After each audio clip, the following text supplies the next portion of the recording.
ইয়াতে মানে মই ঘৰত গ'লো, ঘৰত যোৱাৰ পিছত মানে এটা খবৰ পালোঁ যে বজাৰত আগুন লাগিছে। পিছে মই আহিলোঁ, আহি কিনে চাওঁ যে একদম বেয়াকৈ আগুন লাগিছে। তাৰপিছত মানে আমাৰ হালাকুৰা পুলিচ প্ৰশাসনো আছিলে, ফায়াৰ ব্ৰিগেডক ফোন চোন কৰিলে, সিহঁতে আহিলে, একদম ফায়াৰ ব্ৰিগেড আহি কিনে যি হওক 9টা দোকানক ৰক্ষা কৰিলে আৰু কি। মানে এনে 9টা দোকান পুৰা জ্বলি গৈছে আৰু বাকী চাইডে যি জ্বলিব লগা আছিলে সেইবিলাকক ৰক্ষা কৰিলে আৰু কি। মানে বাকী 9টা দোকানক একদম পুৰা একদম মানে একেবাৰে গুচি গৈছে, একেবাৰে নাই, একেবাৰে জুই লাগিছে। বজাৰখনৰ নাম হালাকুৰা বজাৰ। হালাকুৰা বজাৰ মানে একদম পুৰা মাছ মানে এক চাইডৰ বজাৰ আৰু কি। এইটো বজাৰৰ এক চাইডত হয়, ৱাইন শ্বপৰ ওচৰত, চিনেমা হলৰ ওচৰত, ৱাইন শ্বপৰ ওচৰত, এই জাকিৰ ডাক্তৰৰ বিল্ডিঙৰ আগফালে।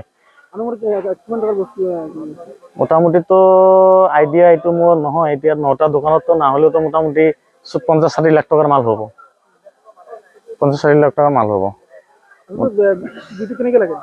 জুইটো লাগিল, এতিয়া কেনেকে লাগিল এইটো মই ক'ব নোৱাৰো, হয়তো কাৰেণ্টৰ পৰা লাগিব, শ্বৰ্ট চাৰ্কিট হোৱাৰ সম্ভাৱনা, এইটো বেলেগ একো নাই আৰু।